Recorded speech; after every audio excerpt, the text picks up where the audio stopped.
España es una tierra de brujas, es una tierra de magia. Antes de que llegasen los romanos, de que llegase el cristianismo como religión oficial, chamanes y curanderos campaban a sus anchas por nuestra piel de toro. Y con el paso de los siglos, los diversos pueblos que nos fueron invadiendo fueron dejando su marca en el ADN mágico de nuestro país, que tiene un poquito de celta, un poco de fenicio, algo de romano y bastante más de musulmán de lo que nos gusta reconocer. Todos ellos nos dejaron su magia.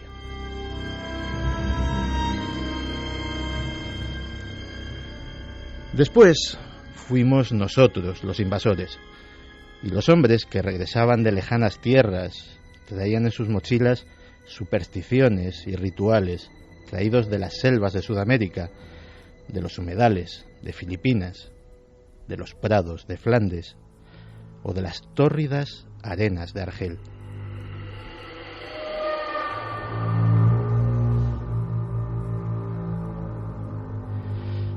Ha pasado mucho tiempo desde entonces. En tiempos recientes recibimos una nueva oleada de visitantes, una oleada esta vez pacífica y enriquecedora, de gentes que solo buscaban un futuro mejor para ellos y para sus hijos.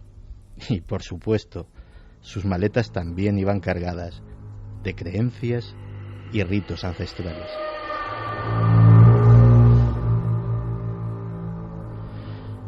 Como decíamos, Javier Pérez Campos ha hecho una interesante investigación porque con la crisis económica, la gravísima situación que de una forma u otra nos está atenazando a todos, parece que comienzan a fallar de alguna forma los, ¿cómo llamarlo?, asideros racionales, y que esos ritos, algunos de ellos muy cruentos, empiezan a ser una tabla de salvación para muchas personas desesperadas.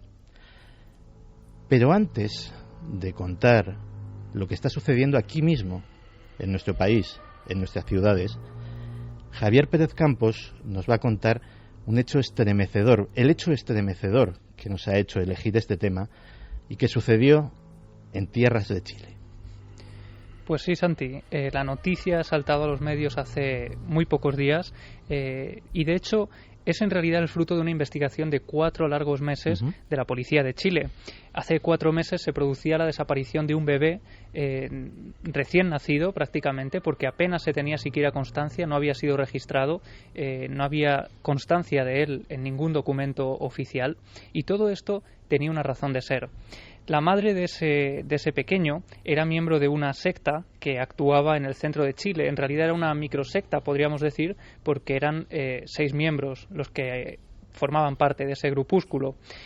Y lo que ocurrió en este caso es que Gustavo Castillo, que es el líder de esa secta, había tenido relaciones con los miembros femeninos de ese grupo. ¿Cómo suele suceder? Claro, lo que ocurre es que en este caso a esta mujer sí que la dejó preñada y no hubo forma de acabar con el aborto del bebé, porque él lo intentó de algunas formas. De hecho, una de las cosas que llevaban a cabo en esta secta era la ingesta de ayahuasca, ¿no?, para intentar conectar con ese otro lado. En este caso lo que ocurrió, Santi, es que al dejar embarazada a esta mujer, la tuvo encerrada durante esos 9 meses de embarazo. Todo el periodo de gestación estuvo encerrada bajo llave esta mujer. Sí, durante todo el periodo, porque no quería que nadie tuviera constancia de lo que estaba ocurriendo. Y en ese periodo de 9 meses fue sometiendo a todos los miembros de la secta a una especie de lavado de cerebro intensivo, también a esta mujer, asegurando que el niño que estaba en las entrañas de esa mujer no era ni más ni menos que el mismísimo anticristo.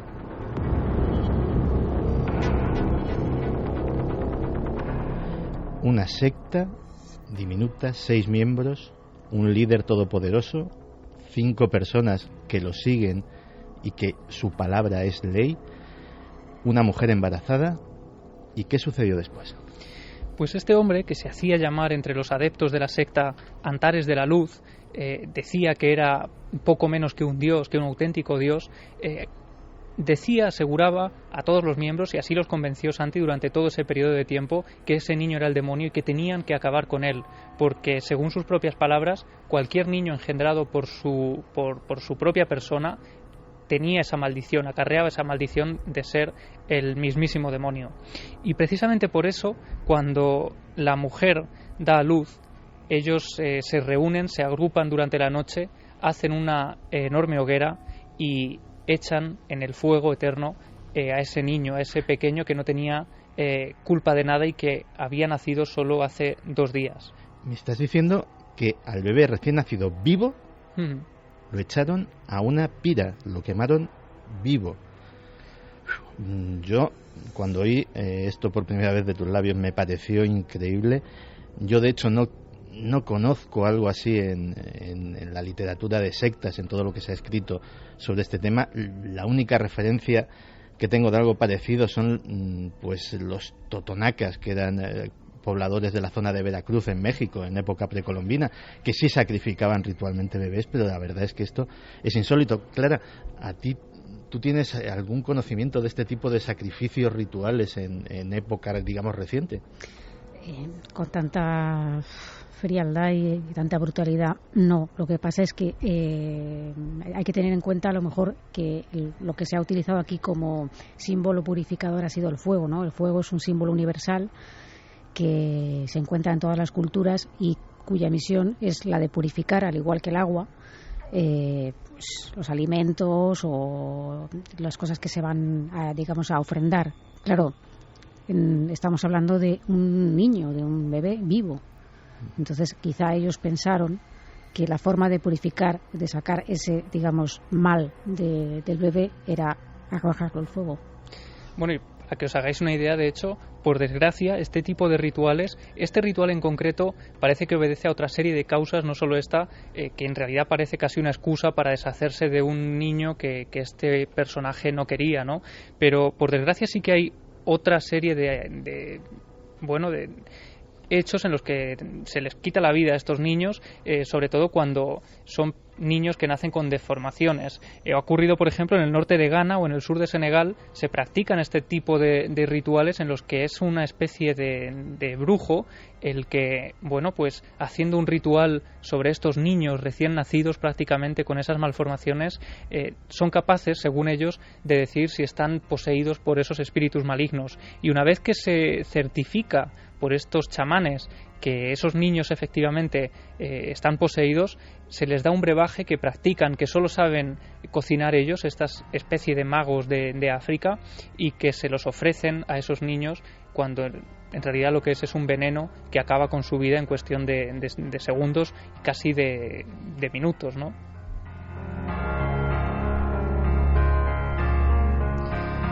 Y este tipo de rituales, Santi, se lleva a cabo no solo con niños en esta región de Ghana y de Senegal, sino también con adultos a los que se cree que llevan tras de sí una maldición que acaba con la vida de otros familiares de esas tribus, ¿no?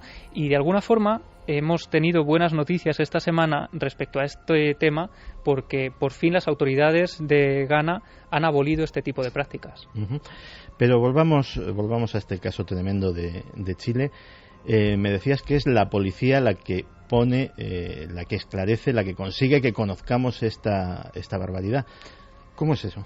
Sí, ha sido una labor, como decía, de 4 meses de investigación, porque no había ni rastro de ese niño, aunque se tenía constancia por los vecinos de la zona de que esa mujer había dado a luz. Por eso las búsquedas han sido intensivas en estos meses. Si quieres, Santi, vamos a escuchar a Miguel Ampuero, que es el jefe de la Brigada de Investigaciones Policiales Especiales de Chile, contándonos cómo fue ese ritual donde se dio muerte a un niño de solo 2 días.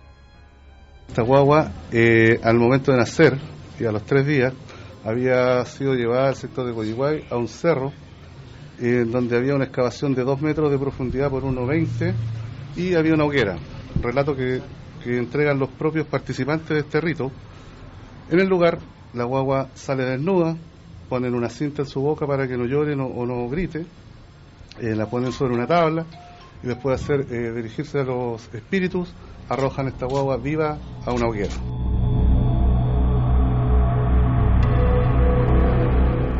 ¡Qué barbaridad!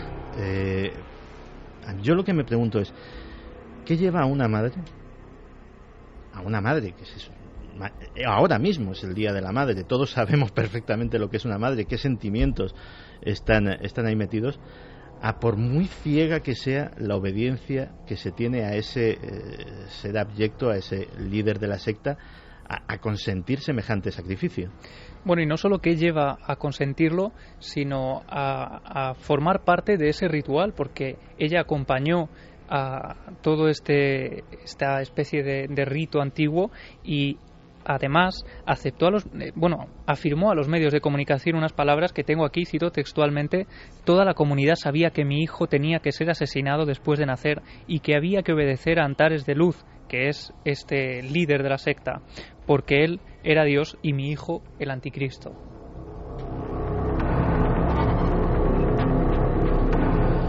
¿Y qué sabemos de este Antares de Luz? ¿Qué sabemos de este hombre? Bueno, por llamarle de alguna forma. ¿Ya ha sido detenido? ¿Está en poder de la justicia? Pues cuando se tuvo constancia de la noticia, Gustavo Castillo, que es este líder de la secta, desapareció del mapa. La policía estuvo haciendo una búsqueda intensiva, intentando dar con él por todos los medios. No había forma de localizarlo. Y cuando ya tenían acotada la zona, muy cerca de Santiago, a unos 100 kilómetros de Santiago de Chile, este hombre aparece colgado de una viga, pero no en un lugar cualquiera, Santi, aparece colgado de una viga en una casa que los ciudadanos de ese lugar tenían como una casa marcada, una casa donde ya se habían cometido otros crímenes, donde los medios de comunicación, incluso aparecen declaraciones de fotógrafos y periodistas que dicen que esa es la casa de los ruidos, porque allí habían fenómenos extraños y todos tenían marcado ese lugar como un lugar de misterio. Pues aparece precisamente en ese lugar abandonado hace 2 días, precisamente hace nada, el 2 de mayo, estaba colgado de esa viga. Y creen los medios de comunicación que ha sido por la presión de la policía para intentar localizarlo. Ya casi lo tenían. Hemos hablado, Santi, con Vicente Garrido, criminólogo, y con el psiquiatra José Miguel Gaona, para que nos den un poco su opinión de este tema, de esta secta de Chile, y si conocen algo parecido. Pues vamos a escucharlos. Lo que parece ser es que se trataba de una secta muy poco visible. Realmente era una mini secta, había muy poca gente formando parte de ella, y más bien parece que es la combinación de una persona con problemas mentales, en este caso el líder, y una serie de personas que, desorientadas, ignorantes o desesperadas, pues se suman a lo que es el credo, porque solo así se puede creer lo que él decía acerca del nacimiento. Cualquiera que nazca de la unión de él con cualquiera de los miembros de la secta sería un niño maldito, ¿no? Un hijo de Satanás. Y en este caso particular, el jefe de la secta me da la impresión que de una manera criminal racionalizó el haber tenido un hijo con una de las componentes, hijo que por otro lado no era deseado, y aprovechó para convertir el hijo en un sacrificio, y con ello, nunca mejor dicho, mató 2 pájaros de un tiro. El niño que no era deseado para nada, y por otro lado una ceremonia en el cual además todos compartieron y que a todos en definitiva les ha unido el destino.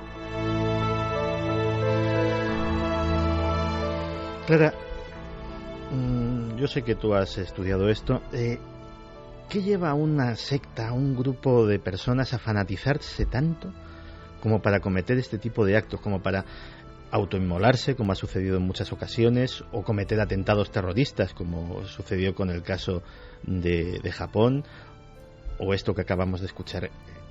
¿Tal es el poder que tienen los líderes sobre sus adeptos? Bueno, la verdad es que lo han explicado muy bien tanto Vicente Garrido como José Miguel Gaona, ¿no?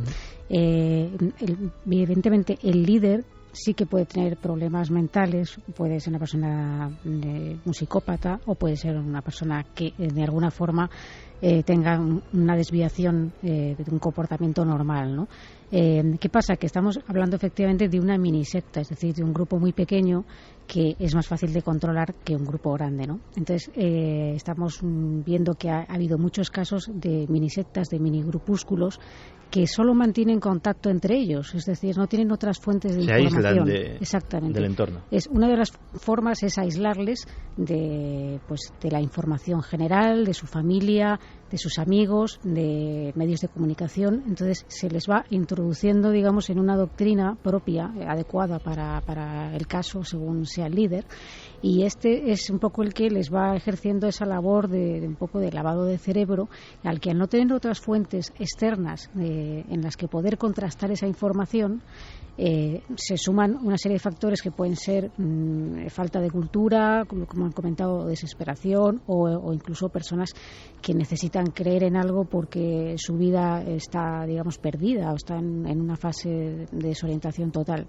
Recordemos muchas veces que las sectas no atacan, no importa si la persona es inteligente, si la persona es sagaz, atacan, digamos, a las emociones. Hay que tener esto muy en cuenta. Cualquiera que en principio estemos aquí, podemos ser atacados por una secta, entre comillas, si quizá conocen nuestro punto débil, ¿no? Estamos en un momento bajo y no tenemos otros puntos referenciales, como suele pasar muchas veces en estos grupos, que al aislarse de tal forma no puedes contrastar esta información que te está dando el líder, ¿no? Entonces al final se convierte en la verdad.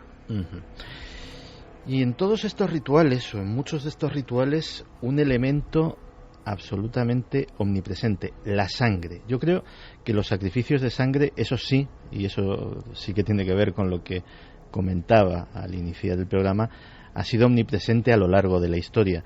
Creo que has preguntado también a nuestros expertos sobre el tema, Javi. Sí, hemos hablado también con Vicente Garrido y con nuestro compañero Francisco Pérez Caballero, que es casi un experto, ¿no?, en la crónica negra también española, sobre el significado de la sangre en este tipo de rituales. Porque ahora, Santi, vamos a pasar a España.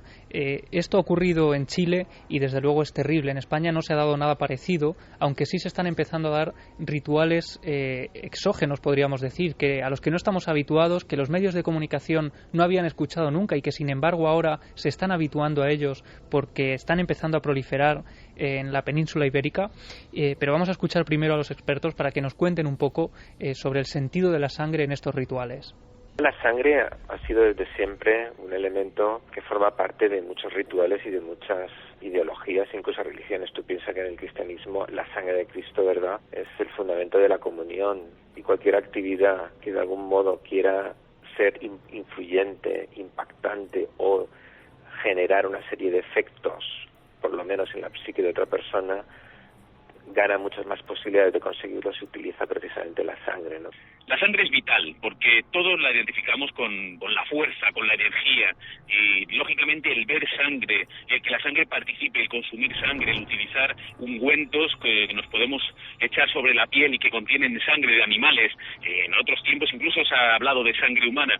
Todo esto nos impresiona vivamente, nos recuerda pues esas culturas ancestrales que se han practicado durante muchos siglos. La sangre parece que ha sido siempre el tributo que los seres invisibles, los dioses, los espíritus, los diablos han solicitado. Yo creo que Moisés, cuando bajó del monte, debió de llevarse una tremenda sorpresa al ver que su Dios le exigía exactamente los mismos sacrificios de sangre que exigían los falsos dioses.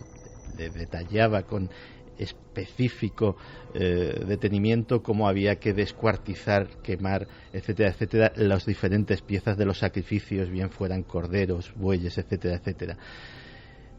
Pero antes de que nos hables de cómo esa sangre y de cómo esos ritos de sangre han entrado en nuestro país, Carlos, ¿qué nos tiene que contar nuestros amigos pues de esta historia estremecedora que hemos escuchado en la primera parte del programa? Pues desde luego hay comentarios bastante sorprendidos, ¿no? Sorprendidos con esta barbaridad que se ha cometido. Y por ejemplo, Pato comentaba en Twitter: barbaridad, locura, fanatismo, lo que escucho ahora mismo en Milenio 3. Cancela Freire, por ejemplo, decía: parece mentira que con lo que se ha evolucionado sigan existiendo este tipo de creencias. Está claro que la evolución sigue sin ser lineal. En algunos grupos parece que se ha quedado estancada hace miles de años. Óscar Utrilla nos comentaba: es lo malo que tiene el fanatismo religioso. Me da igual la religión, anteponen a su Dios, a sus creencias, a su sangre, a sus hijos, en este caso cometiendo un delito como este. Silian, qué horror, ¿cómo pueden echar un bebé vivo a una hoguera? No tiene justificación ninguna. Pues la verdad es que no la tiene, y lo cierto es que ese riesgo del fanatismo pues es algo que nos acecha en todos los países, en todos los entornos y en todas las culturas. Y parece ser que, evidentemente, como muy bien has dicho, sin llegar a esos extremos, algo de eso empieza a ocurrir, o al menos se empiezan a detectar rastros de que algo de eso empieza a ocurrir en nuestro país.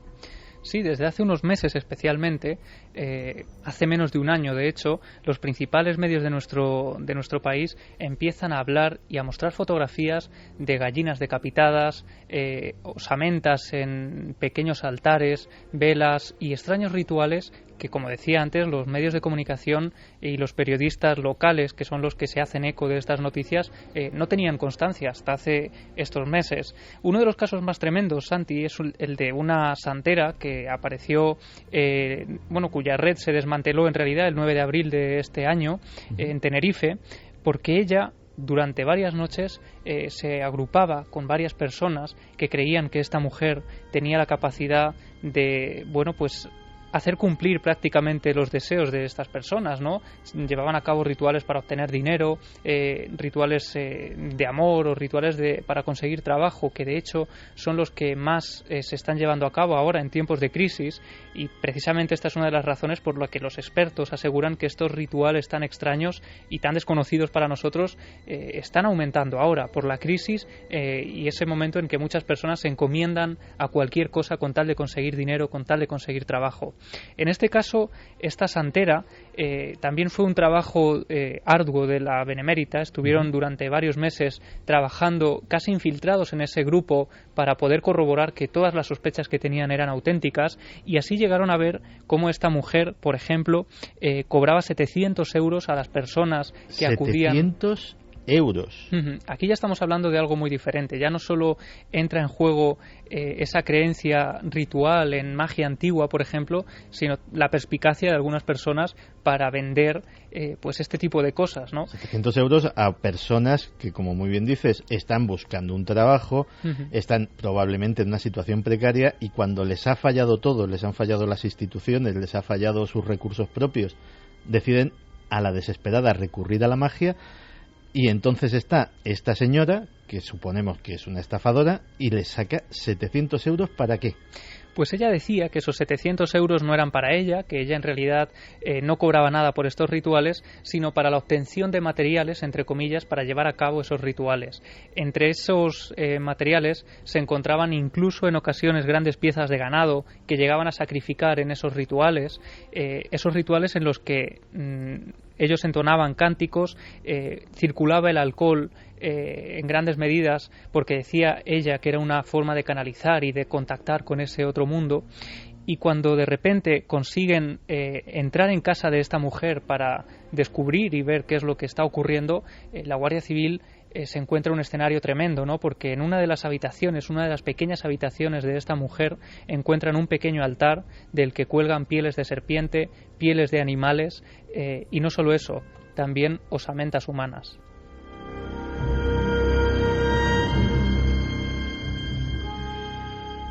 En tiempos de crisis, Clara, los estafadores mágicos abundan más que en tiempos de bonanza, ¿no? Pues sí, esto es así. Hombre, siempre ha habido estafas de este estilo, ha habido gente siempre que ha querido sacar provecho de un poco de la desgracia de los demás, exigiéndoles unos tributos, unos dineros que precisamente es lo que están buscando obtener, lo cual es un poco un contrasentido, ¿no?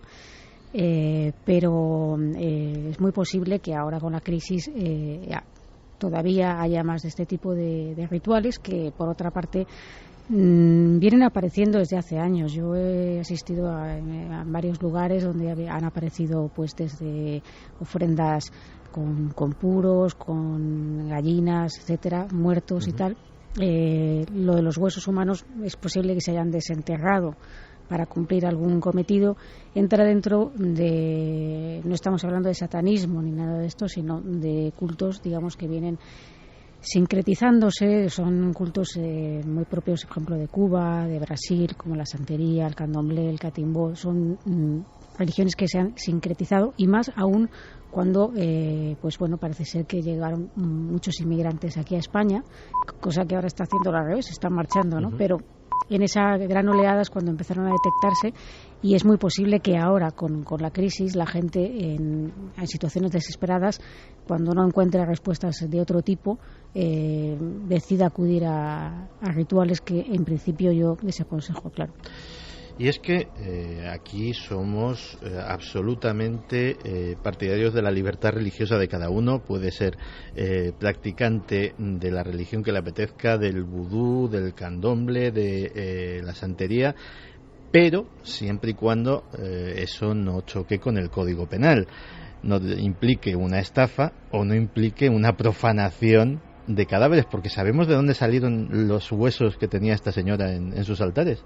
Sí, cuando la Guardia Civil empieza a investigarla y a seguirla con el máximo sigilo, descubren que esta mujer se adentra en el cementerio de Santa Lastenia, en la población de Icod, en Tenerife, y es allí donde obtiene estos huesos que ella va utilizando para esos ritos, en los que también estas personas que acuden a los rituales llegan a cortarse, a hacerse cortes profundos con unos machetes que llevan especialmente para esos rituales. Para ofrecer su propia sangre. Para ofrecer su sangre a esos dioses o a esos santos a los que se encomiendan, o a los que esta mujer dice encomendarles, para obtener lo que ellos necesitan o lo que ellos piden.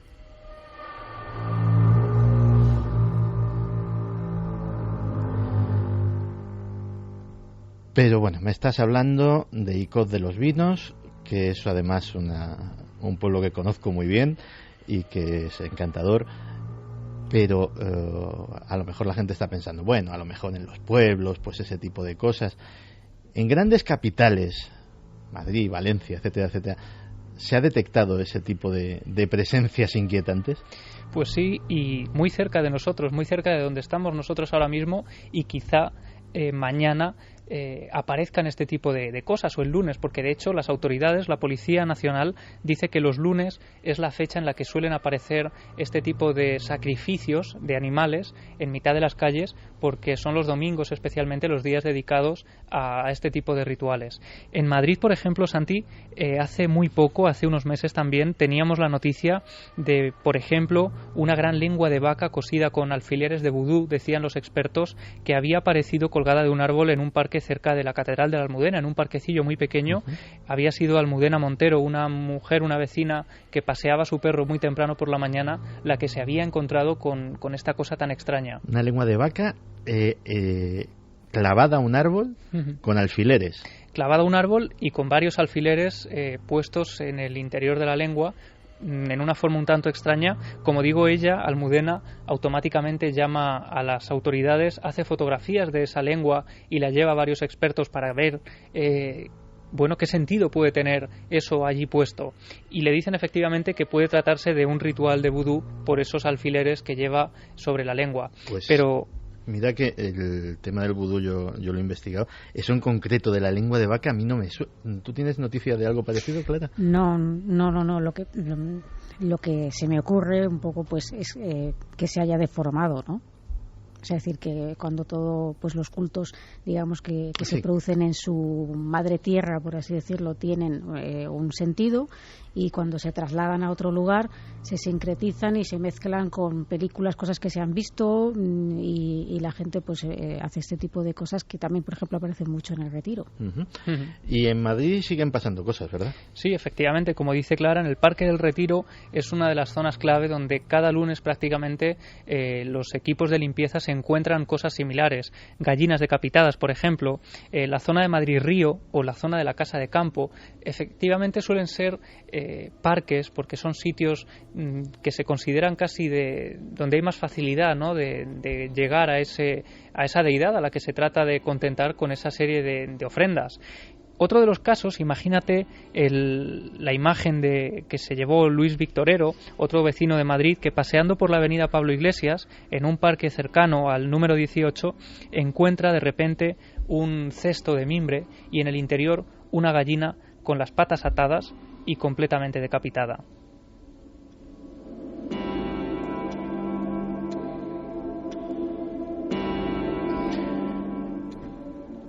Y estos hechos la policía los investiga y tiene alguna sospecha, tiene algún indicio de quiénes pueden ser los perpetradores de estas cosas que, bueno, que no sé si en el fondo son delito o no son delito.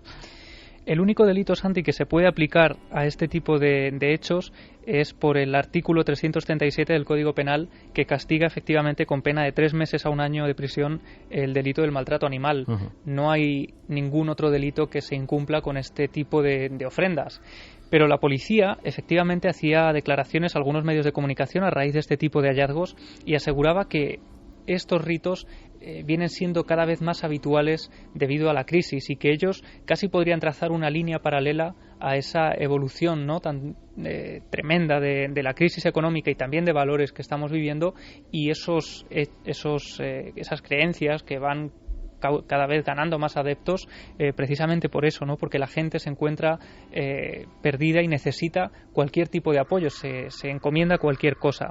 Y de hecho, una de las teorías que también apuntaban y que yo me he quedado muy sorprendido porque no las conocía es que hay muchos inmigrantes africanos y latinoamericanos que tratan de asustar y atemorizar a algunas de sus víctimas. Puede tratarse de ajustes de cuentas de bandas latinoamericanas, o también, y esto es lo que llama la atención, pues grupos de prostitución, que los proxenetas utilizan este tipo de rituales de vudú, por ejemplo, en los que algunas de las mujeres creen fervientemente para mantenerlas dentro de ese negocio y tenerlas extorsionadas. Eso sí te lo puedo comentar porque lo conozco. Para que te hagas una idea, en nuestra ciudad, en nuestro país, casi todos los países, hay miles de mujeres que desgraciadamente pues practican la prostitución siendo verdaderas esclavas sexuales, siendo esclavas manejadas por mafias. Cuando vemos a una mujer del este, cuando vemos a una mujer de ascendencia eslava, lo más normal es que esas mafias pues la amenacen físicamente a ella o a sus familiares, etcétera, etcétera. Pero cuando estamos hablando de mujeres generalmente senegalesas, pero también de otros países del África subsahariana, llama mucho la atención que, curiosamente, según estas redes de verdaderos tratantes de esclavos del siglo XXI, pues sean posiblemente las prostitutas más dóciles. Y son las más dóciles porque las tienen atemorizadas con la magia. Cogen muestras de su pelo, cogen muestras de sus uñas, hacen esos muñecos de vudú y sencillamente son dueños no solamente de sus cuerpos, sino de sus almas. O sea, el hecho de querer fugarse queda absolutamente descartado porque saben o piensan, y en la magia lo que uno crea que le puede pasar, la sugestión es muy importante, piensan que a poco que se hayan alejado, a poco que no estén localizables un día, el mago, que a su vez es el proxeneta, va a hacerlas sufrir una agonía horrorosa e interminable que al final terminará en la muerte.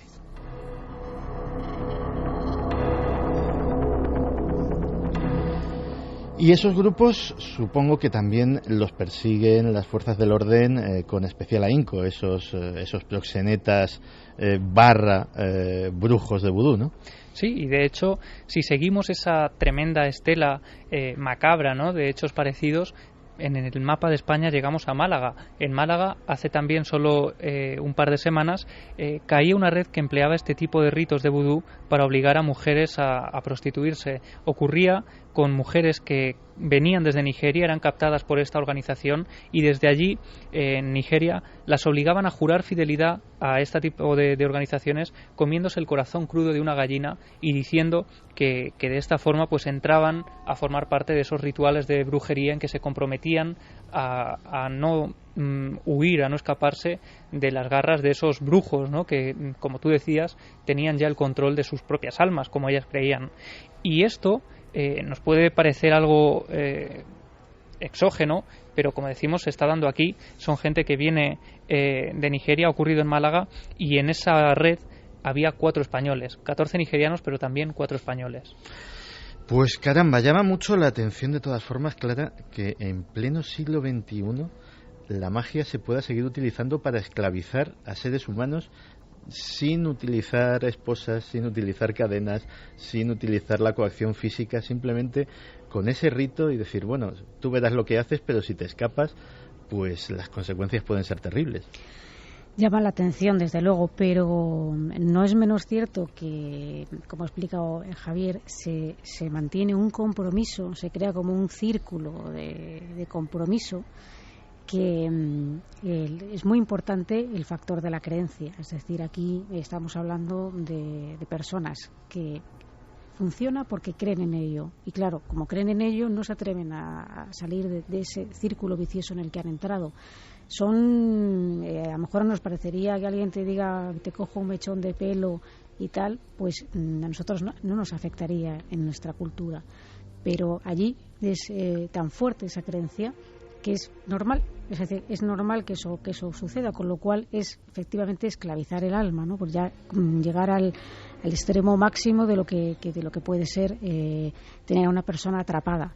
Entonces yo particularmente lo que creo es que este tipo de rituales tienen auge aquí ahora por el tema de la inmigración, pero que también se han deformado bastante, y luego hay que tener en cuenta que, bueno, estamos hablando de santería, de una serie de cosas, de rituales en este momento, pero la santería es una religión, una creencia totalmente respetable. O sea, es decir, hay una serie de cultos que utilizan el sacrificio de animales, pero que eso para ellos no es delito, que además ellos sacrifican los animales y luego comen esas carnes, no lo olvidemos, o sea, no es un sacrificio vano, ¿no? Lo que pasa es que aquí todo se deforma. Y bueno, pues también hay que dejarlo claro, porque seguramente hay gente que nos está escuchando que son practicantes de la santería y a lo mejor se irán a sentir quizá ofendidos, ¿no? Sí, bueno, de hecho aquí hay síntomas pues casi de película, ¿no? Y tú conoces muy bien el tema, pero algunos llegan incluso a beber la sangre de esas gallinas, que yo no sé si eso también entra dentro de estos rituales de santería clásica o forman parte de esa deformación que se ha ido produciendo. Hombre, en principio se suele bañar con la sangre más que beberla, ¿no? Pero bueno, la sangre también tiene un simbolismo muy importante en general porque ¿por qué? Porque decimos, ¿qué más da la sangre que otro líquido que también se ofrendaba, por ejemplo, cerveza en el mundo celta y tal, ¿no? Es que nosotros tenemos solamente 5 litros de sangre, es el líquido más preciado que tenemos, y si nosotros tenemos por lo que sea una hemorragia, sabemos que es una de las causas en las que vamos a morir, ¿no? Entonces por eso la sangre es tan preciada, pero normalmente no se ingiere la sangre, sino que se rocía con ella a la persona que en ese momento necesita la ayuda, o está realizando el ritual, o está pidiendo ese beneficio del orixá o del loa, ¿no?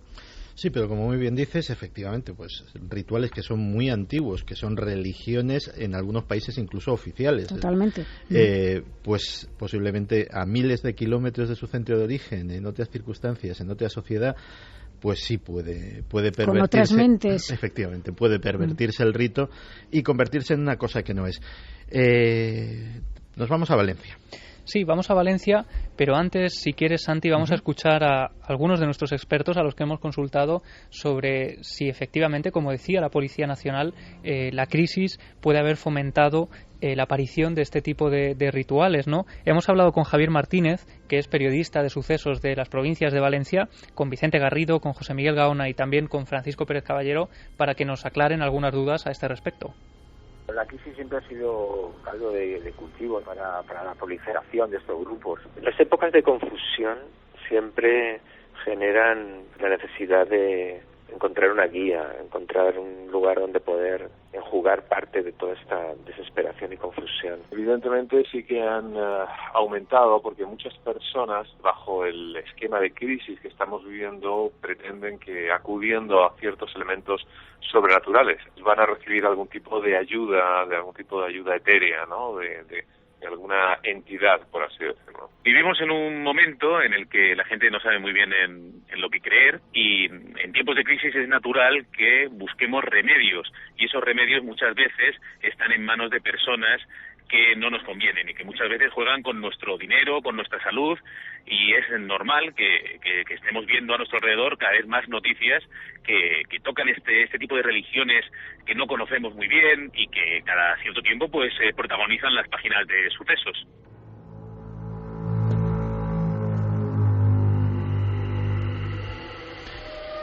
¿Qué ha pasado en Valencia, Javi?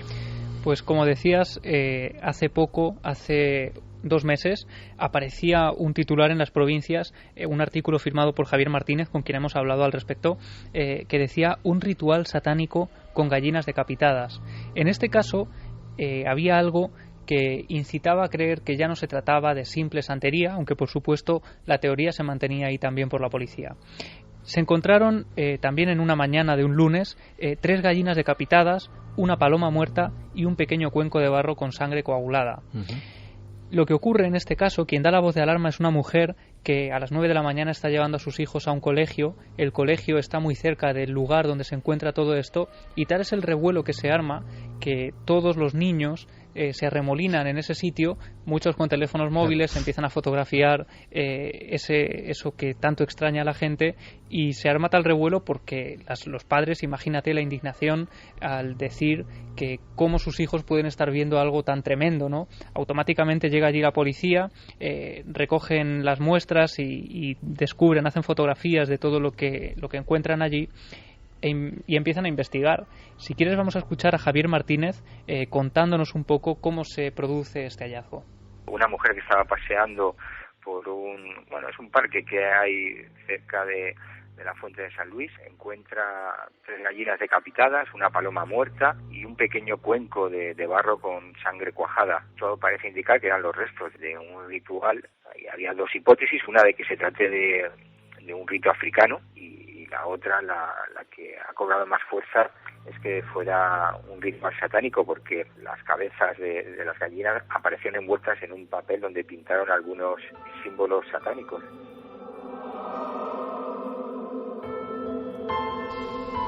Pues la creatividad de estos perpetradores de ritos no deja de sorprenderme, porque tampoco había yo oído hablar en satanismo de cabezas envueltas en papeles con símbolos, ¿no, Clara? En mi opinión, modestamente, yo no pienso que sea satanismo. Es más, ha comentado que ha aparecido cerca de una fuente. Muchos de estos rituales se utilizan en lugares determinados para hacerlos, ¿no? Por ejemplo, cruces de caminos, cerca de donde está el agua, pero no son en principio satánicos. Son más bien ofrendas. Sí, y de hecho el hecho, valga la redundancia, de que sea también una gallina, como ocurre en muchos puntos de España, parece estar vinculado efectivamente más a la santería que a esos rituales satánicos, y aparte, ¿no? Sus símbolos, como no sabemos cuáles son. Claro, o sea, sin examinar la simbología en concreto, pues es difícil decantarse. Pero nos comentabas que en Valencia, en la Comunidad Valenciana, por alguna razón estos ritos son especialmente frecuentes o tienen una especial incidencia, ¿no? Sí, en este caso también se barajaba que podrían haber bebido efectivamente la sangre de la gallina en ese rito por una serie de marcas que se encuentran en los cuencos, y el periodista Javier Martínez, que ha seguido de cerca todos estos hechos, nos aseguraba que efectivamente en Valencia, en la Comunidad Valenciana, ha habido un aumento un tanto alarmante de este tipo de ritos. En los últimos años, la verdad es que se han detectado restos de rituales con animales decapitados en varias poblaciones de la comunidad. Los lugares donde se celebran estas ceremonias pues son muy variados, ¿no? Desde cementerios, casas abandonadas, hasta bosques, ¿no? En el límite de la provincia de Valencia y Alicante se han encontrado algunos restos rituales en bosques, en parques, como ocurrió de la Fuente de San Luis. Muchas veces son los lunes o martes, los lunes, cuando después del fin de semana, cuando suelen aparecer estos restos, las noches de luna llena, y luego otras muchas veces ni nos enteramos, porque son los barrenderos los que recogen estos animales, ¿no?, sacrificados, y los cogen, los tiran a la basura y no se entera nadie, no trasciende a los medios de comunicación.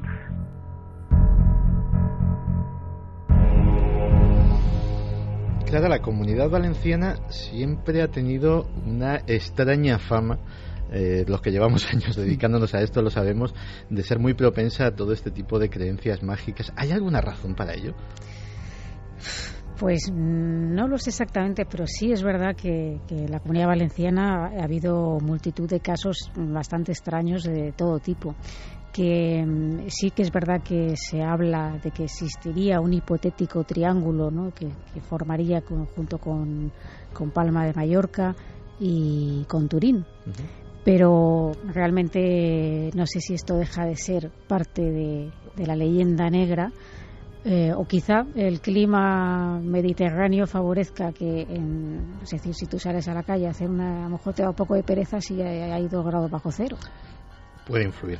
De todas formas, fíjate si tiene fama que en la tremenda época de la ruta del bacalao, ya se hablaba de una cosa que era el satanismo ácido, que era básicamente como igual que hacen los narcosatánicos de zonas como México, zonas como Colombia, que de alguna forma hacen rituales para protegerse de la policía, rituales vendiendo su alma al diablo o pactando con la Santa Muerte, etcétera, etcétera. Los traficantes de sustancias químicas como el éxtasis, el MDMA y todas estas, pues habrían copiado de alguna forma la fórmula y también harían sus ritos. En fin, ritos y crisis. Espero que sea simplemente una serie de anécdotas y que, bueno, en esta situación tan tremenda pues no tengamos encima que enfrentarnos a una oleada de irracionalidad mayor de la que ya estamos viviendo a diario en los telediarios. Pasamos a otra cosa, pero antes vamos a saber qué es lo que opinan nuestros amigos, nuestros oyentes de todo lo que hemos escuchado. Vamos a recordar esas vías de contacto, Santi, milenio3 con número @cadenaser.com, nuestro correo electrónico y, por supuesto, la nave del misterio en redes sociales, en Facebook, en Twitter y en Google+.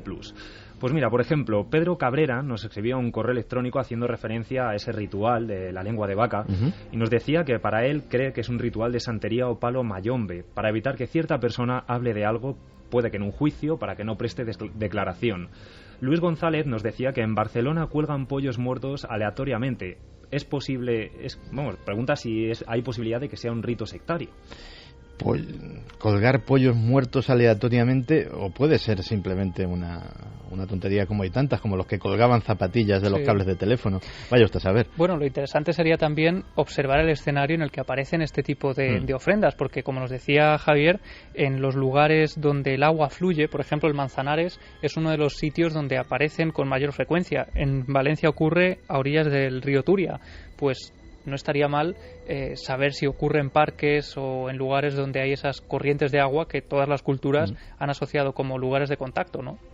Hay muchísima gente que nos sigue escribiendo desde sus ciudades, pues escribiéndonos, diciéndonos lo que se ha encontrado cerca de su casa. Por ejemplo, Eva Palomares nos decía: vivo en una calle cercana a Pablo Iglesias de Madrid. Hace unos años, al bajar a pasear a mi perra por las mañanas, me encontraba en cada esquina pollos decapitados.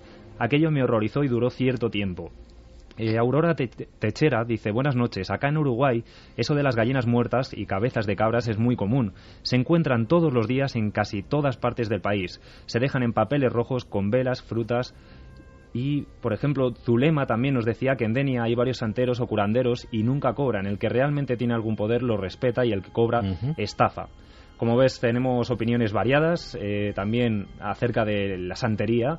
Y, por ejemplo, para terminar, si te parece, Cristina nos dice que en Tenerife cada vez se están dando más casos de estafa alrededor de creencias religiosas. Se aprovechan de la vulnerabilidad. Pues sí, por lo menos podemos servir para que alguien, por desesperado que esté, pues no caiga en las redes de uno de estos desaprensivos que no busca más que sacarle ya los pocos dineros que le quedan en su menguada economía.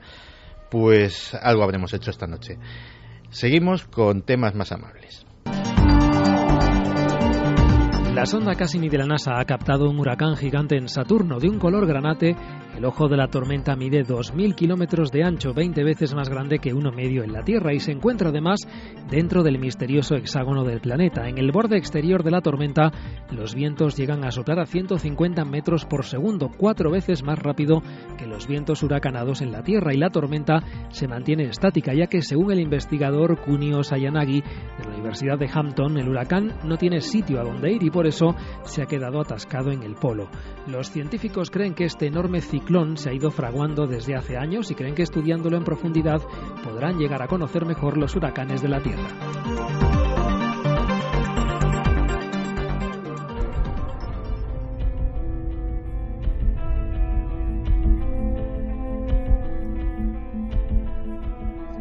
Dicen que solo empleamos una fracción del verdadero potencial de nuestro cerebro, pero eso es cuando estamos despiertos. Cuando soñamos, la mente es capaz de cualquier cosa. ¿Por ejemplo? Imagina que diseñas un edificio. Conscientemente creas cada elemento, pero a veces parece que se crean solos. ¿Me explico? Sí, como si los descubrieras. Pura inspiración, ¿verdad?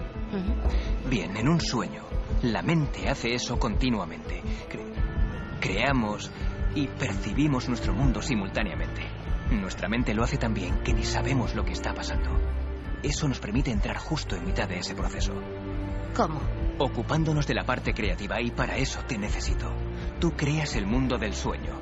Nosotros colocamos al sujeto en ese sueño y él lo llena con su subconsciente. ¿Cómo podría conocer suficientes detalles para que él creyera que está en el mundo real? Los sueños nos parecen reales mientras los tenemos, ¿no? Solo cuando nos despertamos nos damos cuenta de que algo no cuadra. Deja que te haga una pregunta.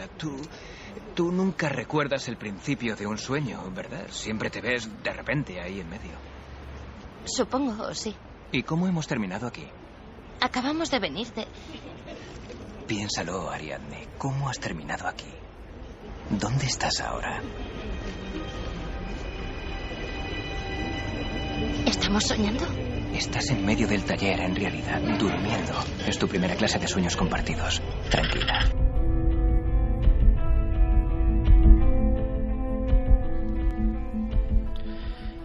Acabamos de escuchar un fragmento de Origen, una de las genialidades salidas de la mente de Christopher Nolan. La mayoría de vosotros, cuando terminéis de escuchar Milenio 3, o puede que antes, si no lo hacemos lo bastante bien, os volveréis a internar, como cada noche, en un reino que no por transitado es menos desconocido: el reino de los sueños. Es un mundo en el que pasamos un tercio de nuestra vida y que sin embargo guarda celosamente sus secretos. La mayor parte de lo que soñamos jamás llega a nuestra mente consciente. Otras veces tenemos un breve atisbo, un flash de lo que hemos vivido tras esa barrera. Un atisbo que para cuando salimos de la ducha o terminamos de cepillarnos los dientes, pues ya ha caído en el olvido y ha desaparecido para siempre. Son muy pocos los sueños que recordamos en detalle, pero ¿creéis que tiene necesariamente que ser así? Edgar Allan Poe escribió que todo lo que vemos no es sino un sueño dentro de un sueño. ¿Os imagináis lo que sería cerrar los ojos con el mismo propósito, con la misma intención con la que vamos a una sala de cine o conectamos nuestra consola de videojuegos? Convertirnos en onironautas, viajeros, exploradores de un reino inmenso, el reino de nuestra propia mente. ¿Suena demasiado bonito para ser verdad? Pues puede que no sea así. Muchos nos lo habéis pedido y hoy vamos a hablar de los sueños lúcidos.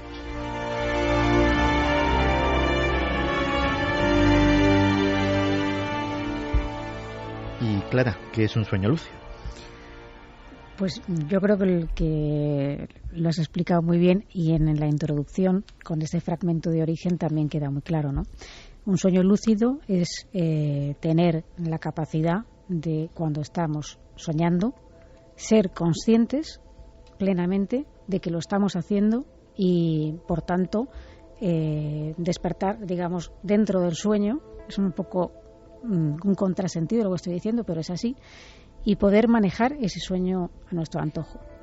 Poderlo manejar a nuestro antojo quiere decir ser conscientes de que estamos soñando, pero también poder cambiar de alguna forma el argumento del sueño, el escenario, poder viajar a otros sitios, hablar con otras personas, disfrutar de unos objetos que podemos materializar de la nada. ¿Cosas así son posibles? Sí, incluso hablar con personas que ya no están, seres fallecidos, o viajar a otros planetas hipotéticamente, porque claro, nuestro potencial inconsciente es inmenso y es, digamos, atreverse a abrir una puerta que normalmente es curioso, ¿no? Que es un acto tan común, el dormir y el soñar, y muy poca gente le presta atención ya en sí a los sueños. O sea que imagínate a los sueños lúcidos.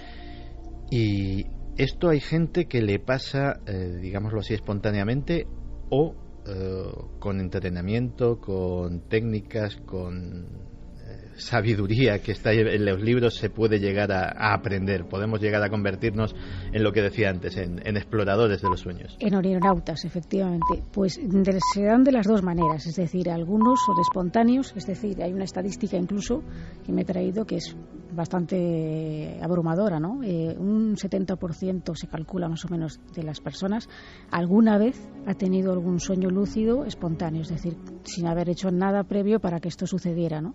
Y luego están las técnicas de entrenamiento, los talleres de sueños lúcidos para aprender a inducirlos y controlarlos. Y esto es una cosa, porque yo empecé hace relativamente poco a escuchar esta palabra y me interesó mucho el tema, pero esto es un invento nuevo, una cosa de estas que nos sacamos de la manga en plan New Age, o es algo que ya conocían pues nuestros antepasados o gente de culturas más entre comillas primitivas. No es un invento. Lo que pasa es que digamos que la ciencia oficial no reconoció la consistencia de lo que la gente contaba como sueños lúcidos hasta fecha bastante reciente, hasta el año 78. Pero muy anteriormente, en culturas antiguas, los aborígenes australianos, por ejemplo, el tiempo de la creación lo llamaban el tiempo del sueño, ¿no? Luego tenemos, por ejemplo, lo que hacen, que todavía se hacen, algunos de nuestros oyentes puede que tengan en su casa un atrapasueños. Uh-huh. Un atrapasueños es un artilugio que está concebido por los indios Sioux, que es una especie de redondel hecho con unos hilos y queda algo parecido a una especie de tela de araña con un agujero en el centro, luego se decora con plumas, con cuentas y se cuelga en la cama. Y esto se supone que este amuleto, este aparato, tiene por función filtrar los sueños, dejar solamente los sueños buenos y que los sueños malos pasen por el agujero, ¿no? Hay una anécdota, por ejemplo, de Richie Valens, os sonará como cantante de La Bamba, efectivamente. Pues en la película de La Bamba, donde cuenta su vida, Richie Valens al parecer tenía uno de estos atrapasueños porque él de niño había tenido un sueño horrible en el que se caía un avión y en un colegio, en su colegio, vamos, y se salvaba de milagro, y esto sucedió. Y posteriormente este aparato lo tenía, se lo habían dado para protegerse porque él tenía mucho miedo de los sueños y en general de los aviones, y curiosamente hay un momento de la película en el que el atrapasueños se rompe, y esto simbolizando un poco que su vida va a cambiar a partir de aquel momento, y efectivamente Richie Valens, pues como sabemos, falleció en un accidente de avión. Pues todo esto suena muy divertido, pero puede ser útil, es decir, uno puede decir, no, pues voy a intentar entrenarme en esto de los sueños lúcidos, pues yo qué sé, para convertirme todas las noches en James Bond y conducir coches estupendos y ligarme a señoras maravillosas y ir a los casinos más lujosos del mundo. Pero puede tener utilidades prácticas, más allá del mero ocio onírico, por llamarlo de una forma. Sí, hombre, está claro que aquí lo tentador, lo atrayente es el ocio onírico, efectivamente, ¿no? El encontrarte en lugares extravagantes, lugares exóticos que te apetece ver, o hablar con personas que te interesa hablar, que no vas a llegar a hablar nunca probablemente, ¿no? Pero sí, hay una parte, digamos, que es para mí realmente la única que debería de ser tratada en este sentido, o debería de hacerse con este fin, es mi opinión, ¿no? Uh-huh. Que es la parte en la que tú puedas enfrentarte a tus miedos, por ejemplo, a fobias, situaciones de pánico, o incluso pues la especie de angustia anticipatoria de esas personas que están viviendo la jornada por anticipado y ya tienen un acontecimiento importante como una boda o como tener que hablar en público o mil cosas que nos pueden dar miedo en un momento determinado y que antes de que llegue ya estamos anticipando que va a salir mal, con lo cual estamos cada vez más nerviosos y eso nos hace ser más torpes aún, ¿no? Todo eso, si se controla el sueño lúcido, tú puedes, digamos, enfrentarte a ello en un escenario controlado. porque sabes que nada te va a pasar. No pasa nada por tocar la araña si te da miedo, y no pasa nada si en un momento determinado tienes que acercarte a una persona que te gusta y decirle me gustas, porque a lo mejor tienes un miedo terrible a esto, ¿no? Por una timidez.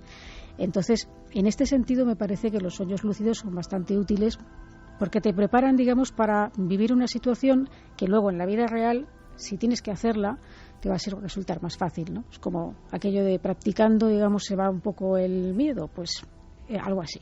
Fíjate que hace un tiempo vi un documental precisamente sobre sueños lúcidos, en el que daba testimonio un ingeniero de la NASA.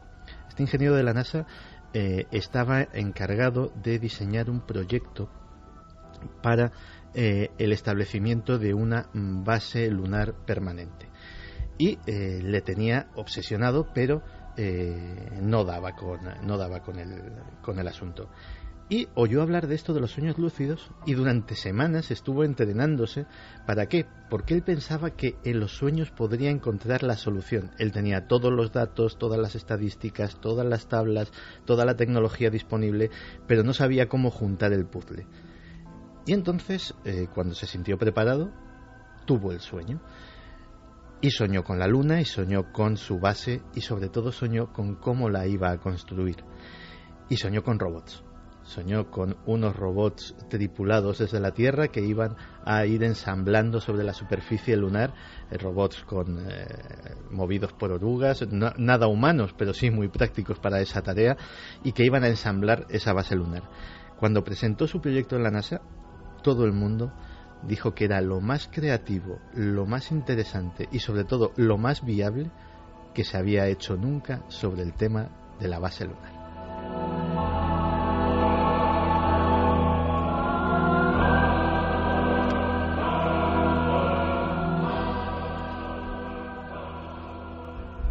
¿Y qué podemos hacer durante un sueño lúcido?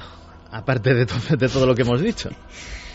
Bueno, pues esto que has comentado es muy interesante, porque efectivamente que una de las cosas que también nos permite los sueños lúcidos es desarrollar la creatividad, ¿no? Esto, por ejemplo, puede venir estupendo para Javier Pérez Campos, o para ti, que escribís libros. No, sobre todo mi creatividad anda bajo cero, o sea que a mí me va a venir de perlas.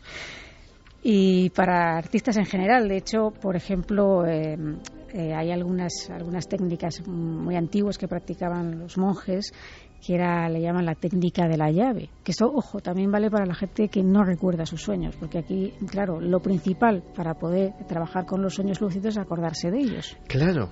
Es que esto lo hemos dejado ahí un poco de lado. Claro, ¿de qué te vale tener un sueño lúcido si luego te pasa lo que he dicho al principio, te estás lavando los dientes y se te ha ido todo de la cabeza? Claro. O sea, primero hay que entrenarse para recordar los sueños. Aquellas personas que tengan esa dificultad, vamos a decirlo así, los que ya tienen eso andado, es algo que tienen muy importante ya trasvasado, ¿no? Pero, como decía antes, esta técnica vale tanto para los que no pueden recordar los sueños como para los que quieren, digamos, hacer la creatividad mayor y potenciar esa creatividad durante el sueño, ¿no?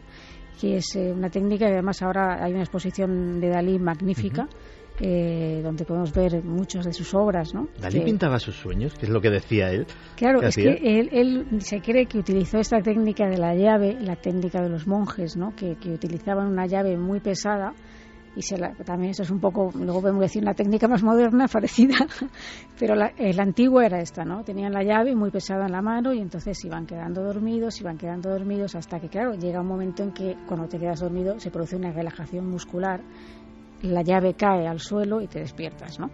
Esto se dice que Dalí lo utilizaba y que pintó algunos de sus cuadros contando lo que estaba viendo en el sueño, tal cual. Y claro, esto pues claro, vaya sueños, ¿eh? Sí, también es verdad. Sería para analizarlos por otro lado, ¿no?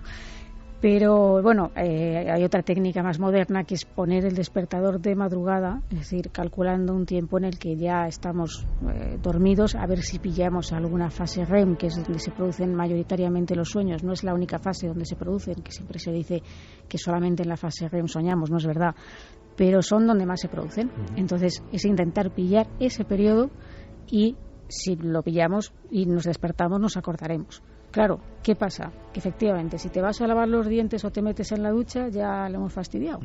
Lo que hay que hacer, esto tanto para la gente que nos recuerda los sueños como para aquellos que quieran trabajar con la lucidez, es siempre tener un diario a mano, un diario de sueños, que es lo que nos va a hacer que fijemos esa información que recibamos. Además, debemos apuntarla tal cual la recibamos, sin intentar filtrarla o decir si esto es imposible, ¿cómo puede haber un elefante volando? No, pues yo he soñado un elefante volando y lo apunto, ¿no? Porque nos vamos a dar cuenta entonces de cómo son la calidad de nuestros sueños, de qué tipo de información se transmite, y muchas veces incluso puede que descubramos que hasta se repiten.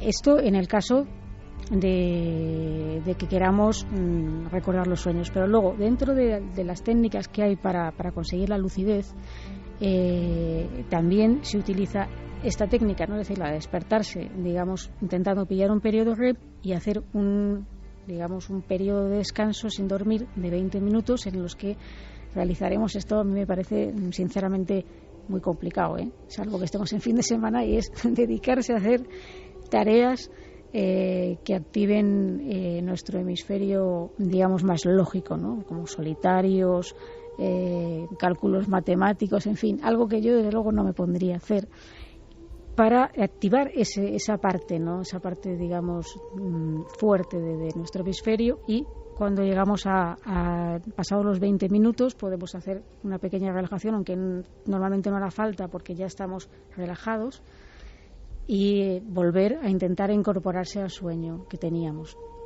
que haremos previamente anotado. Ojo, luego esa para mí es una técnica bastante complicada, yo lo digo como lo pienso. No, tiene pinta de ello. Sí.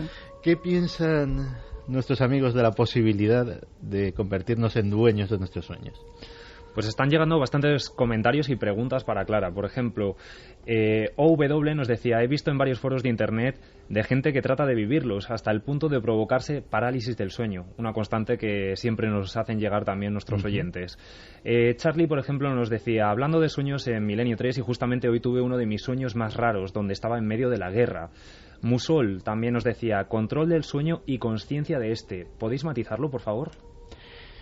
Bueno, de lo de la parálisis del sueño vamos a hablar después, porque esto, como todo en la vida, no todo es no todo es jauja. No todo es jauja, no todo es un campo de rosas, y tiene sus peligros. Javi quería preguntar algo. Sí, bueno, yo ahora estoy leyendo un libro de Patrick Harpur, que es La tradición oculta del alma, y ahí se recoge precisamente pues esas creencias de Jung, ¿no? Uno de los padres de la psiquiatría moderna, que decía que teníamos que prestar atención a los sueños. Él estaba convencido de que prestando atención a los sueños podríamos ser conscientes pues de traumas o de necesidades o carencias que nosotros tenemos. Yo no sé si esto de vivir nuestros sueños como nos está comentando Clara, nos podría facilitar también superar a lo mejor algunos traumas, como hacen algunos hipnólogos, ¿no? Como dicen algunos hipnólogos que pueden hacer, adentrándose en nuestra mente y alterando esos momentos clave de nuestra vida. Qué interesante, porque hay una cosa de la que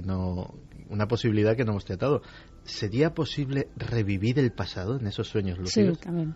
Se podría viajar al pasado o al futuro. Claro, revivir, por ejemplo, una experiencia traumática para intentar superarla o para intentar comprenderla.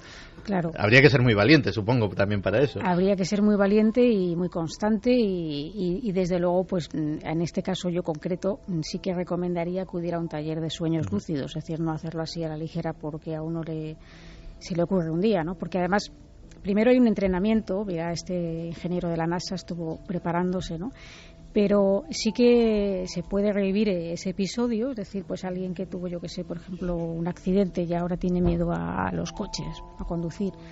Pues como en los sueños todo es posible, nosotros en ese diario de sueños que debe llevar el orinonauta, también se debe intentar preparar, o sea, no solamente durante el momento antes de irse a dormir o cuando te despiertas, cuando has de anotar las cosas, sino es un poco vivir la jornada pensando en ese sueño, en ese episodio que quieres intentar resolver, y entonces apuntar en un papel una frase corta y concisa pero directa de lo que quieres resolver, o el problema que tienes, y repetírsela varias veces a lo largo del día, y antes de acostarse también, incluso tenerla cerca de la mesilla y dormirse repitiéndola como si fuera un mantra, ¿no? Para ver en qué momento, si nosotros estamos fijándonos en esa atención, en ese problema, a lo mejor el primer día no, el segundo no, puede que al mes siguiente o cuando sea, depende de las personas, más pronto que tarde ese escenario se va a incorporar a nuestros sueños y nos va a permitir, si logramos la lucidez, movernos en él. Porque una cosa sí que es interesante es que los escenarios normalmente vienen dados de serie, por así decir, como si fuera un videojuego, ¿no? Y nosotros luego ya podemos movernos libremente por ellos, pero los escenarios vienen dados, digamos, de antes, aunque ahí hay alguna gente muy experimentada que incluso es capaz de elegir los escenarios a los que quiere acudir. Y eso imagino, Clara, que es como, dicho casi vulgarmente, como cuando algo nos obsesiona, ¿no? Es imitar un poco ese modelo de obsesión de cuando algo nos atormenta y acabamos soñando y teniendo pesadillas con ello. Imagino que el modelo es un poco parecido, ¿no? Eso de pensar constantemente en algo. En el fondo es un modelo parecido, pero a la inversa, efectivamente, ¿no? Y de hecho, las pesadillas, por ejemplo, suelen ser un buen catalizador para darnos cuenta de que estamos en un sueño lúcido, ¿no? Porque cuando tú tienes una pesadilla, el primer impulso del ser humano es despertarse. Dios mío, qué horror, ¿no? Dios mío, qué horror, esto es una pesadilla, quiero despertar. Luego estoy siendo consciente en algún momento de que estoy soñando y quiero despertar. ¿Por qué? Entonces ahí es el momento en el que hay que atrapar el sueño. Ahí es a donde vamos. Llevamos un buen rato hablando de sueños lúcidos, pero ¿cómo se consigue esta capacidad?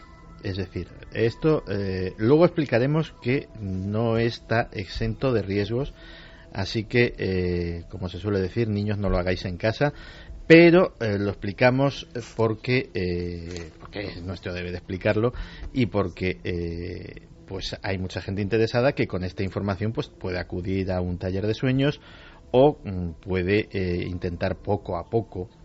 El poco a poco y la mesura son importantes en todas estas cosas, pues intentar pues esta vía de autoconocimiento. ¿Cómo se consigue? ¿Cómo se consigue llegar a tener este poder, por llamarlo de alguna forma? Sí, poder, en el fondo no es un poder interno que tenemos todos, ¿no? O sea, sí, un poco sería como tener superpoderes en sueños, ¿no? Antes hemos explicado que hay varias técnicas. Una de ellas ya la hemos dicho, que es, digamos, digamos, la espontánea, ¿no? Que es el sueño. Porque, perdona que te interrumpa. Claro, antes has dicho que evidentemente es de cajón. El primer paso es acordarse de los sueños, pero supongo que el segundo es saber que estás dormido cuando tienes el sueño. El segundo es saber que estás soñando. O sea, es decir, entonces, ¿qué ocurre? Nosotros, a lo largo del sueño, digamos, lo que es el sueño, no del sueño, lo que soñamos, sino del sueño, como elemento fisiológico, atravesamos diferentes fases, ¿no? Al principio tenemos una fase que es sinagógica, en la que se producen de todo tipo, pues incluso estamos medio despiertos, y si alguien en ese momento, aunque estemos medio dormidos, también tenemos la alerta. Entonces, si alguien te dice: Santi, te hace así en el brazo, despierta, y tú probablemente vas a decir: no, si yo no estaba dormido, o sea, porque no eres muy consciente de en qué terreno te estás moviendo, ¿no? Luego hay un sueño ligero, luego hay un sueño más profundo, que es donde se produce, digamos, la mayoría de los sueños, que es la fase REM, y luego hay un sueño mucho más profundo, ¿no? Y luego del sueño profundo ese se pasa otra vez a la fase REM y se repite todo el ciclo con un breve despertar. Entonces, sabiendo un poco cómo son estos ciclos, lo que hay que hacer es intentar tener la conciencia con, como decimos, una serie de técnicas. Esas técnicas, para saber que estamos soñando, por así decirlo, primero tenemos que tener asegurado un buen sueño, ¿no? Es decir, debe haber comodidad donde vayamos a estar, espacio suficiente, poca luz o ninguna, y nosotros tenemos que estar tranquilos y relajados y saber que nadie nos va a molestar en ese momento, ¿no?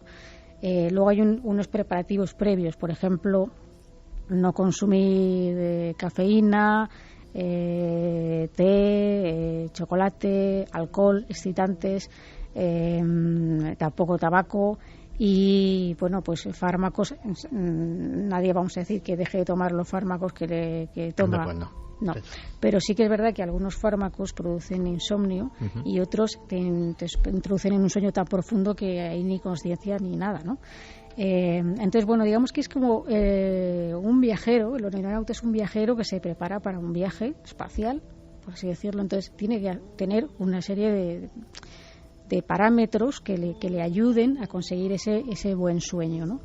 Luego se puede potenciar también con una serie de alimentos que, digamos, nos producen un sueño mucho más profundo, ¿no? Por ejemplo, la leche, ¿no? La leche se habla de tómate un vasito de leche por la noche calentita, no sé qué. Una tilita.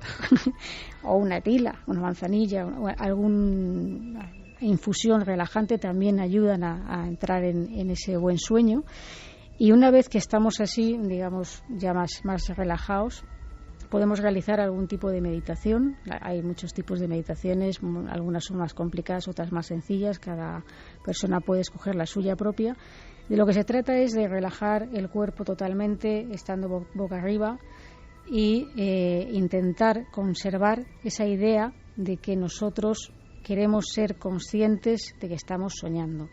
Eso es muy importante. Claro, muy fácil decirlo, muy difícil conseguirlo, pero como decimos, todo con la práctica. Si tú vas practicando y tienes eso en mente, ese principio que decía Javi, un poco de la obsesión, por así llevarlo de esa manera, al final esto termina por pasar, ¿no? Y quizás antes de lo que pensamos. Yo hace tiempo leí, tú me dirás si es una técnica viable o no, una cosa que se llamaban, digámoslo así, los puntos de alerta.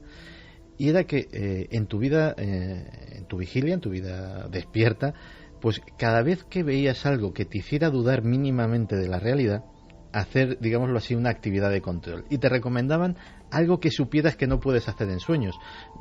Yo te lo comentaba antes de empezar el programa. Yo, por ejemplo, una hoja de papel como la que tengo aquí ahora mismo, si quisiera leerla en un sueño, sería un borrón. Y de hecho, además, cuando lo he intentado alguna vez, me angustia mucho. Si puedes leer la hoja de papel, quiere decir que estás despierto. Si te pasa lo mismo y te acostumbras y ya lo tomas claro, es una rutina y es una disciplina muy gorda. Cada vez que ves algo raro, hacer un test de realidad, lo automatizas de tal manera que lo llegarías a hacer incluso en sueños. Y entonces, cuando en sueños el test de realidad fallase, serías automáticamente consciente de que estás soñando. A mí me ha pasado. Efectivamente. ¿Pero sabes lo que me sucede? No. Y eso me tienes que explicar cómo se evita. Que en el momento en que descubro que estoy soñando, me pongo bastante nervioso y me despierto. Te despiertas, claro. Eso es...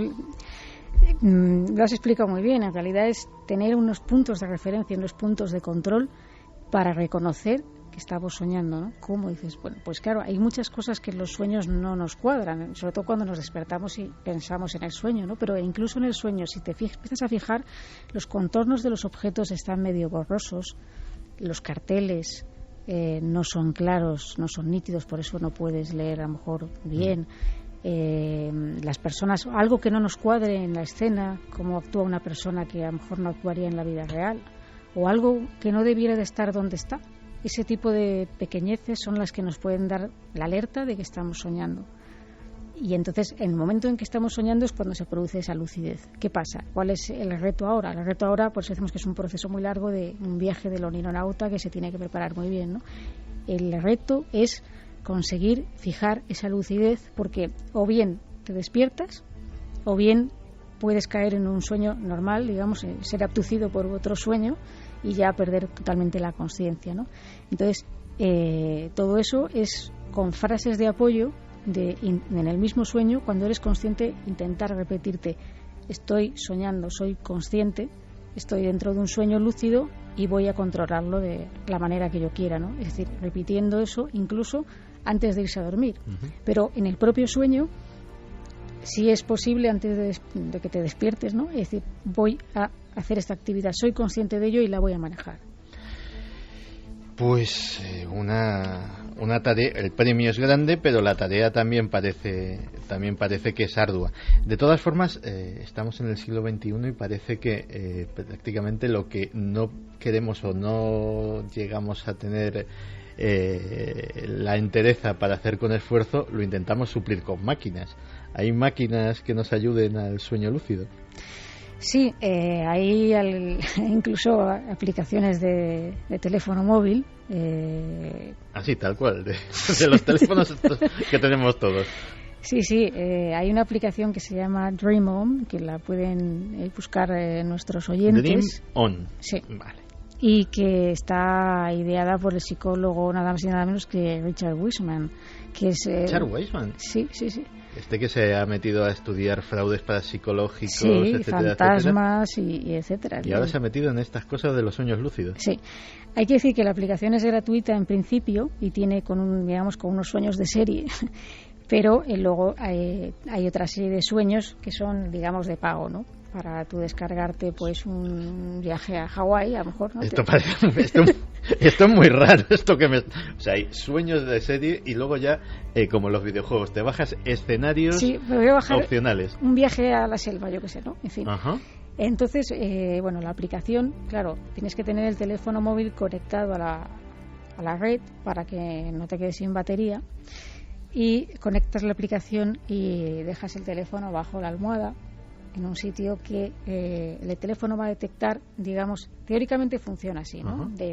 Tú te vas quedando dormido y entonces, mientras que te estás moviendo hasta que te duermes y tal, la aplicación no hace nada, ¿no? En el momento en que detecta que ha pasado un cierto tiempo prudencial y que ya deberías de estar dormido, es cuando te emiten como unas ilusiones auditivas que están en inglés, por cierto. O sea que si no sabes idiomas vas a tener unos sueños muy extraños. Sí, pero bueno, el caso es que a lo mejor sabemos más idiomas cuando estamos, es decir, más conocimiento de ese idioma del inglés que nos suena más cuando estamos dormidos que cuando estamos despiertos. Esto hay que decirlo, porque nuestro inconsciente recoge tanta información a diario y hay a lo mejor una palabra que sea muy simple como pencil, la sabemos todos, pero hay algunas palabras que se quedan en el inconsciente y no somos capaces de decirlo en la consciencia y sin embargo están ahí. Y lo que emite esta aplicación es como una serie de órdenes, incluso en algunas están en japonés, porque hay una de las aplicaciones que es un viaje a Tokio, donde yo me desperté antes de lo que se supone que tenía que llegar, ¿no? Y entonces llegué a escuchar la voz de la aplicación hablándome en japonés. Bueno, esto es bastante curioso. Tengo que confesar que lo probaré, aunque solo sea por curiosidad. Pruébalo. Lo probaré. A ti te va a gustar. Sí, a mí todas estas cosas me vuelven loco. Para terminar y muy rápido, habíamos hablado de que efectivamente que esto no es jauja y que el que se meta que sepa por lo menos que tiene ciertos riesgos. ¿Qué riesgos son esos? Exactamente. A mí esto me parece muy importante. Yo siempre cuando expongo algún tema me gusta dar la cara y la cruz. Y hay que decir que efectivamente todo tiene sus efectos secundarios siempre y cuando se haga un mal uso de ello, ¿no? Y las personas que lo hagan y de la forma en que lo hagan, ¿no? Los peligros básicamente son llegar a perder el sentido de la realidad en un momento determinado y sucesos que han ocurrido, digamos, durante el sueño. En la vigilia no recordemos bien si eso ha pasado de verdad o fue un sueño. Entonces hay ahí una cierta desorientación. Que no haya una barrera clara entre los dos mundos. Sí, eso tiene que ser un poco angustioso. Luego está otro que es desentenderse de los retos y de las responsabilidades que tenemos en la vida cotidiana. Porque, bueno, a lo mejor nuestra vida, digamos, no es excesivamente para tirar cohetes, pero oye, luego llegamos por la noche y podemos controlar estos sueños y entonces eso nos da como los superpoderes de los que hablamos antes. Entonces podemos tener esa tentación de abandonarnos al sueño porque para que lo que me quede aquí. Y luego está el descanso deficiente, ¿no? Nosotros, cuando se trabajan con los sueños lúcidos, se está trabajando en la fase REM, que es la fase más importante para descansar tanto el cuerpo como la mente. Y si estamos trabajando en esa fase, pues al final lo que ocurre es que no descansamos adecuadamente. Entonces, no se puede abusar de ello y, ante la duda, mejor acudir a un taller donde nos expliquen cómo hacerlo bien.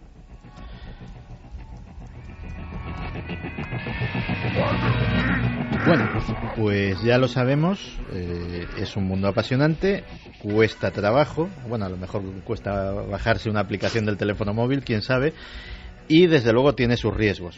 Curiosamente los mismos riesgos que se decían respecto a la realidad virtual, que en el fondo es de lo que estamos hablando. Pues en un ratito, después de los informativos, seguimos con Milenio 3, tenemos muchísimas más cosas y bueno, pues os dejamos con nuestros compañeros de servicios informativos.